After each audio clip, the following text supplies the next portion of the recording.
You are listening to Letters from a Father to His Daughter, written by Jawaharlal Nehru to his daughter Indira from the confines of prison.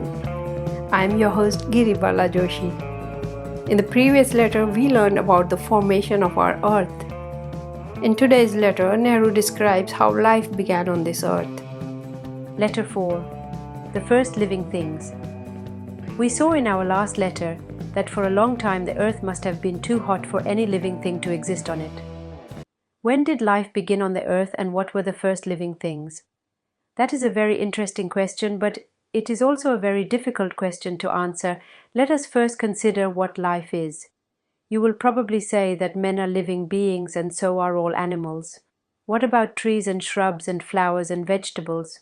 Surely they are living also. They grow and drink up the water and breathe the air and die. The chief difference between a tree and an animal is that the tree does not move about. If you remember, I showed you some plants in Kew Gardens in London. These plants, orchids and pitcher plants, actually eat flies. Then there are some animals like sponges which live at the bottom of the sea and do not move about.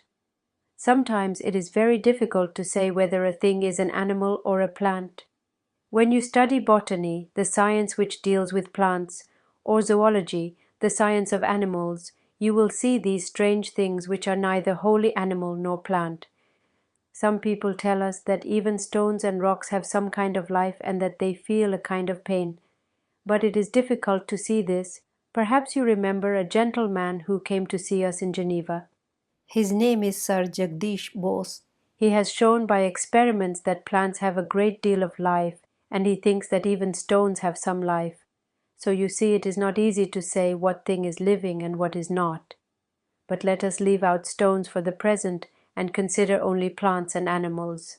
We have today a vast number of living things. They are of all kinds.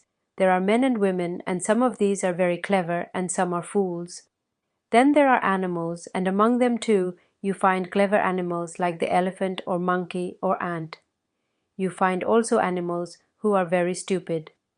Fishes and many other things in the sea are lower down still in the order of life. And right at the bottom of this order you find sponges and jelly-like fishes, and those things which are half animal and half plant.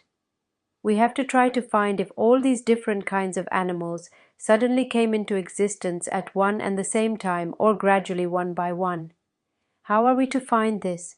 We have no regular books of those ancient times, but can our book of nature help us?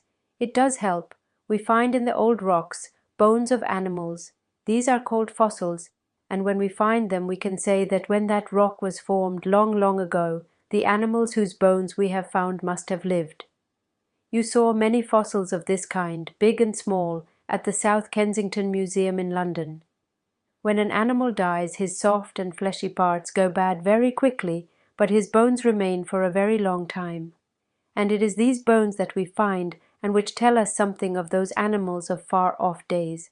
But suppose an animal has no bones, like the jellyfish. It will leave nothing behind when it dies. When we examine the rocks carefully and collect all the old fossil bones that we find, we can see that different kinds of animals lived at different periods. They didn't all come together from nowhere. At first there are very simple animals with shells, shellfish for instance. The beautiful shells you pick up at the seaside are all the bony coverings of animals who have died. Later we find more complicated animals, snakes, enormous beasts bigger than our elephant, and birds and animals resembling those we have today. Last of all, we find remains of man. So it appears as if there was a certain order in the appearance of animals. At first the simplest animals, then a higher type of animals, getting more and more complicated till we reach what is called now the highest type of animal, man.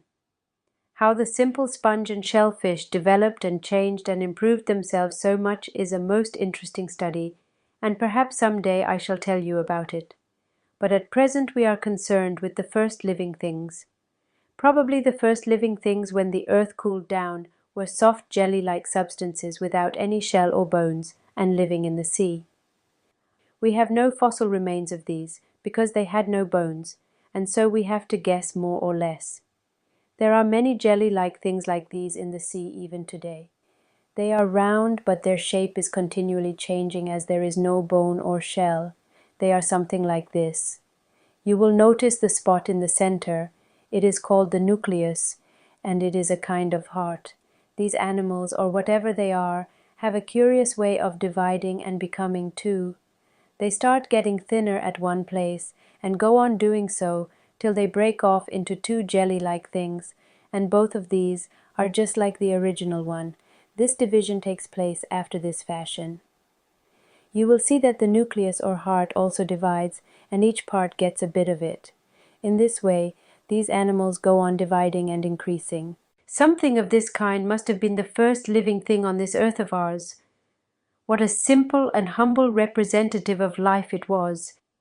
There was nothing better or higher in the whole earth then. The real animal had not come, and man was not to come for millions of years. These jelly-like things were followed by seaweeds and shellfish and crabs and worms. Then came fishes. We know a lot about these as they had hard bony parts or shells, and they left these for us to find so long after them and to study them. The shells were left in the mud on the sea floor. They were covered up by fresh mud and sand and were so preserved carefully.